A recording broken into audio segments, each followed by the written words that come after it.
आपके अपने ही YouTube channel में आपका बहुत बहुत स्वागत है।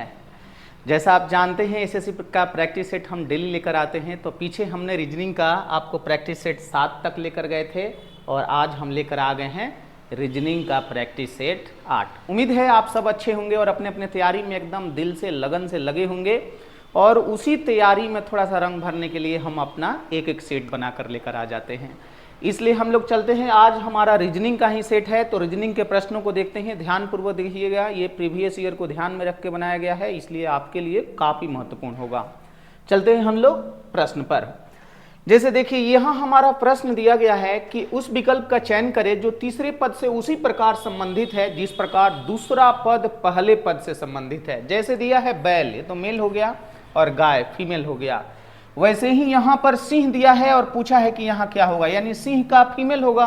तो सिंह का हमारा फीमेल क्या होता है, सिंहनी। तो हम लोग यहाँ पर आंसर दे देंगे सिंहनी। देखिए ऑप्शन ए पर दिया गया है, इसलिए हमारा आंसर बन के आ जाएगा सिंहनी, यानी मेल फीमेल का ऐसे कॉम्बिनेशन लगाया है। चलते हैं हम लोग दूसरे प्रश्न पर। देखिए ये हमारा लॉजिक रिलेटेड प्रश्न है जो अक्सर एग्जाम में आपको दिखता है। हमने लॉजिक के आपको 5 चैप्टर भी दिखाया होगा, अगर आप नहीं देखे होंगे तो वीडियो सेक्शन में जाइए, वहां से आपको मिल जाएगा, या ऑफलाइन क्लास में देखे होंगे तो बहुत बढ़िया।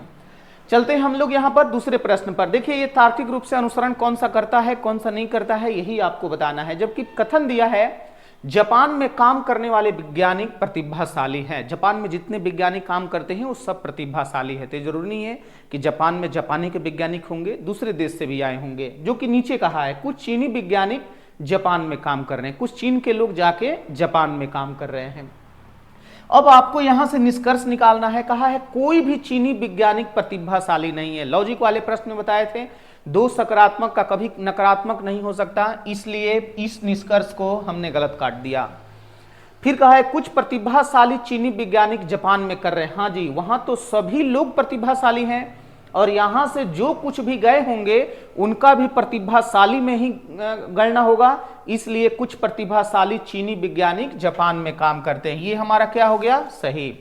तो फिर तीसरा दिया गया है, तीसरा कहा है सभी प्रतिभाशाली वैज्ञानिक जापानी है। ऐसे कहां से, अभी तो हमने कहा कि जापान में काम करने वाले कुछ तो हमारे जापान के होंगे, कुछ अलग अलग देशों से आए होंगे। यहां सभी लगा दिया है, इसलिए गलत हो गया। अगर यहां पर कुछ होता तो ये हमारा सही हो जाता। नीचे दिया है कुछ चीनी वैज्ञानिक प्रतिभाशाली है। हाँ, कुछ लोग जो जापान में काम करने गए हैं वो तो प्रतिभाशाली ही है, इसलिए हमारा 4 भी सही हो गया। यानी आपका आंसर बन के आया 2 और 4। देखिए कौन से पर है, ऑप्शन बी पर है, जहां ये बता रहा है कि आंसर आपका बन के आएगा 2 और 4, यानी निष्कर्ष 2 और 4 अनुसरण करते हैं, बाकी 2 के 2 हमारे गलत हैं। चलते हैं हम लोग अगले प्रश्न पर। कहा उस विकल्प का चयन करें जो दिए गए शब्द को दर्पण छवि से सबसे निकटता से मिलता जुलता है जब दर्पण को एक XY रेखा पर स्थापित किया जाता है। तो देखिए ये हमारा दर्पण है। अब ऐसे ये हमारा ये लेटर लिखा हुआ है, यहां आपने दर्पण लगा दिया, तो इससे क्या होगा, ये वाला पोर्शन इस तरह से उल्टा हो जाएगा। यानी ये जो ई है एकदम पास में रहेगा लेकिन ऐसे उल्टा दिखेगा, ये जो सी है पास में रहेगा लेकिन उल्टा दिखेगा, ये जो ए है वो ए इस तरह से दिखेगा, यानी यहीं से ये वाला पोर्शन उल्टा हो जाता है।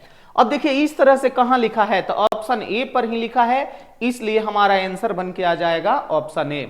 यही अगर दर्पण आप नीचे लगाए होते तो ये इस तरह से उल्टा हो जाता ऐसे, यानी ये वाला जैसे ए नीचे लगाए होते ना तो ए का जो नीचे पैर है ये ऊपर चल जाता, लेकिन ये बगल में लगाएंगे तो इस तरह से।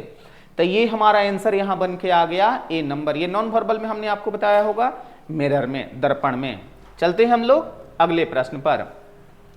कहा विकल्प में दिए गए 4 परिवर्तनों में से कौन सा निम्नलिखित समीकरण को सही करेगा। अब ये 4 परिवर्तन यहां से इनको हल करेंगे तो 13 नहीं आएगा, लेकिन आपसे पूछा गया है सही करने के लिए क्या परिवर्तन। गुणा को माइनस से प्लस पर बदला जाएगा, बदल के देख लेते हैं।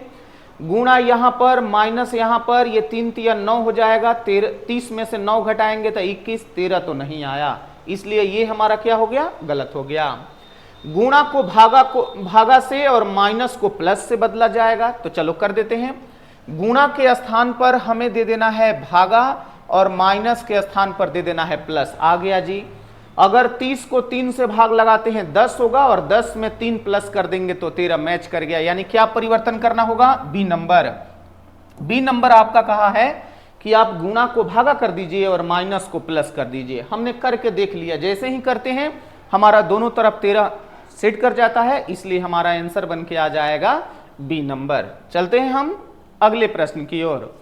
देखिए कहा है उस विकल्प का चयन करें जो तीसरे पद को उसी प्रकार संबंधित है जिस प्रकार दूसरा पद पहले पद से।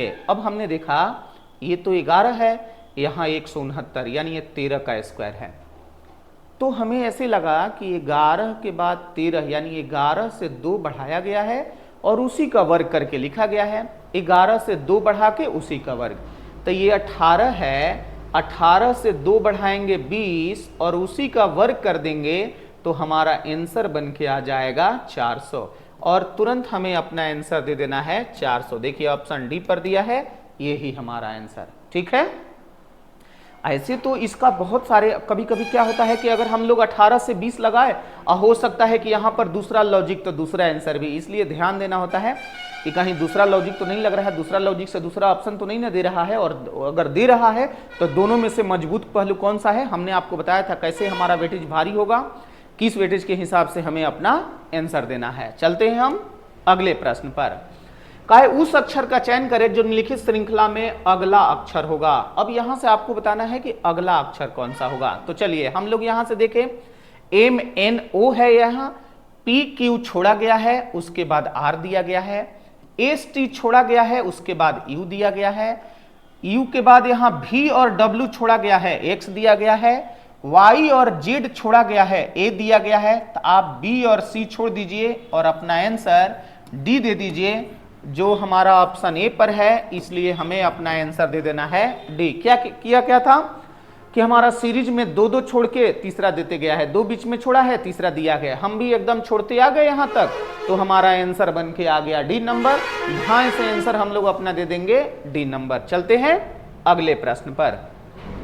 देखिए अगला प्रश्न अगर न्याय वाक्य से दिया है, कहा है कि नीचे दिए गए कथनों के बाद 2 निष्कर्ष 1 और 2 दिए गए हैं, यह मानते हुए कि कथन में दी गई जानकारी सत्य है, भले ही वो सामान्यतः ज्ञात तथ्यों के साथ विचरण करती हो। तो निर्णय ले कि कौन सा निष्कर्ष कथन में दिए गए जानकारी के तार्किक और निश्चित रूप से अनुसरण करता है। चलिए हमने आपको न्याय वाक्य में बताया था, ये हमारा कथन हो गया, ये 2 हमारा निष्कर्ष हो गया। हमने मिला के देखा, ये दिया है कोई डोल ट्री नहीं है, डोल वहां पर है जी, ट्री यहां पर है, यहां से कोई नहीं है, ये तो कह दिया कि कोई नहीं है। अगर ये कहता कि कुछ डोल ट्री नहीं है तो हम लोग कन्वर्सन में सही मान लेते, परिवर्तन में क्या होता है, डोल यहां जाता है, ट्री वहां, और कोई नहीं बदल जाता है कुछ नहीं में, लेकिन ये तो कोई नहीं छोड़ दिया है, इसलिए हमारा पहला गलत हो गया। यहां दिया है कुछ फ्लोवर टी है, फ्लोवर वहां, टी यहां, पॉजिटिव से कभी भी निगेटिव अगर मिलाएंगे तो पॉजिटिव नहीं होगा। ऐसे भी आप जाते हैं गुणा जोड़ घटाव में भी पढ़े हुए हैं आप कि पॉजिटिव के साथ निगेटिव मिलाएंगे, चाहे निगेटिव के साथ पॉजिटिव मिलाएंगे तो पॉजिटिव कतई नहीं होगा, वो हमेशा हर हाल में निगेटिव ही होता है। यहाँ कहा है कुछ फॉलोवर टी, तो फॉलोवर ऊपर है, ट्री नीचे है, अगर ये हम मिला भी देते हैं तो निगेटिव ही बनेगा, ये पॉजिटिव हमारा नहीं बनेगा, इसलिए हमारा आंसर कौन सा हो जाएगा, न तो एक अनुसरण करता है न 2, क्योंकि दोनों गलत है। अगर ऑप्शन में दिया हुआ रहता कि दोनों गलत है तो हम लोग दोनों गलत देते, और नाइदर में दिया है न तो निष्कर्ष 1 न 2, तो हम लोग अपना आंसर दे देंगे न तो 1 न 2, इसलिए आंसर हमारा बन के आ गया सी नंबर। चलते हैं हम अगले प्रश्न की ओर।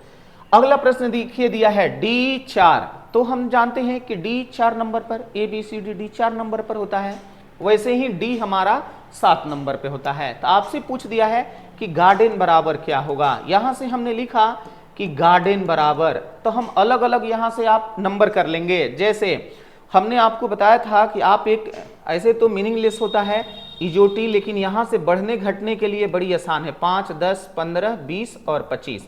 जैसे आपको G पर जाना है तो E 5 पर होता है, FG ये 7 पर हो जाएगा, ये 1 पर हो जाएगा। R पर जाना है, देखिए RST यानी ये कितने पर हो जाएगा, 18 पर, D 4 पर, ये 5 पर। N जाना है तो MNO होता है, यानी ये हो जाएगा 14 पर। और आपको क्या करना है, ये जोड़ देना है, 7 + 1 + 18 + 4 + 5 + 14, और देखिए जोड़ के कितना आ रहा है, 7 1 8 और 18 8 26, 4 30 5 35, 4 39, 10 49। हमारा देखिए ऑप्शन में कहां पर 49 है, यहां बी नंबर पे है, इसलिए हमारा आंसर हो गया। हमने ये आपको बताया था नंबर निकालने के लिए, और दूसरा एक अपोजिट निकालने के लिए, उसको भी लॉजिक में हमने दिखाया था। नंबर निकालने के लिए अगर आप ऐसे रट्टा मारे हुए हैं कि A1 B2 C3 ऐसे करके, तब तो ठीक है, रट्टा मार लिए, मेहनत तो कर ही लिए, मेहनत करके याद कर ही लिए, तो अब हम कैसे कहेंगे कि भूल जाइए। लेकिन इससे हमारा क्या होगा कि आसानी से निकाल सकते हैं कि ई यहाँ पर इजोटी लिख दिए और जी पर जाना है, तो हमने देख लिया कि एफ और जी, यानी 5 के बाद 6 नहीं 7, तो यहाँ हमने 7 लिख दिया।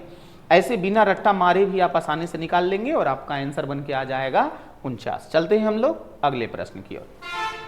देखिए यहाँ का है चिल्ड्रेन बराबर ये कोड, ये चिल्ड्रेन है और यहाँ एक कोड दिया गया है, तो कुट विधि द्वारा मूवमेंट बराबर क्या होगा। हमने देखा चिल्ड्रेन का, ये देखिए आधा आधा करके उल्टा कर दिया है, ये आधा आधा करके उल्टा किया गया है, यानी चिल्ड्रेन का CHIL जो है यहीं से उल्टा करके LIHC कर दिया गया है। ड्रेन का DREN जो है इसको उल्टा कर दिया गया है और NERD कर दिया गया है। अगर आपको मोमेंट निकालना है तो आधा आधा बांटिए और उल्टा कर दीजिए। जैसे इसको हम लोग लिख देते EVOM और इसको हम लोग लिख देते TNEM, बस आप देख लीजिए कि EVOM T, यहां देखिए M है, ये गलत हो गया, EVOM TNEM, देखिए ये हमारा सही हुआ और ये हमारा आंसर बन गया। वहां किया क्या था, आधा आधा। अगर पूरा दिमाग लगाने लगेंगे कि C से कितना बढ़ाया है, D से कितना बढ़ाया है कि घटाया है, स्क्वायर तो नहीं निकाल दिया है, विपरीत तो नहीं कर दिया है, तो बहुत समय लग जाएंगे। यहाँ बस 50-50 को आप बांट दीजिए, बांट के उल्टा किया है तो बस उल्टा कर दीजिए, आपका आंसर बन के आ जाएगा D नंबर। ध्यान से D नंबर आंसर दीजिए, आगे बढ़िए। चलते हैं हम भी अगले प्रश्न पर। देखिए अगला प्रश्न नॉन वर्बल से दिया गया है और ये कहा है उस विकल्प आकृति का चयन करें जिसे प्रश्न आकृति के रिक्त स्थान पर रखे पैटर्न को पूर्ण करता है। अब पैटर्न कैसा बनाया है, ये देखिए, ये अंदर की ओर इसका कॉर्नर है, दूसरे कलर में लेते हैं, ये अंदर की ओर ऐसे कॉर्नर है, इसका भी देखिए अंदर की ओर कॉर्नर है। तो यहां पर अगर पूर्ण करने के लिए बाहर की ओर कॉर्नर है तो ऐसा ही हमें चाहिए जिसका ऐसे बाहर की ओर कॉर्नर हो और यहां से इसको ब्लॉक कर दीजिए, यानी ऐसी आकृति आपको खोज लेना है। कहां है, देखिए इस पर नहीं है, इस पर नहीं है, इस पर नहीं है और है हमारा A नंबर पर। देखिए A नंबर हमारा आंसर हो गया, आपको अपना आंसर दे देना है A नंबर, ठीक है, A नंबर हमारा आंसर। अब हमने बस इतना ही प्रश्न लिया था सेट में कि वही इंपॉर्टेंट प्रश्न हम आपको बस रिपीट करते जाएं। अगर पढ़ा दिए हैं, आप पढ़ लिए आप तो रिवीजन हो जाएगा। अगर नहीं जानते हैं तो हम तो धीरे धीरे आपको पूर्ण रूप से बताते ही जा रहे हैं, ताकि आप अगर बीच से भी काम लगाए होंगे तो आपके एग्जाम के लिए बहुत मदद करेगा ये वीडियो। तो आज की क्लास में हम इतना ही रहने देते हैं, फिर हम लोग मिलते हैं अगले वीडियो के साथ। बहुत बहुत धन्यवाद आपको, फिर मिलते हैं, राधे राधे जी, बाय।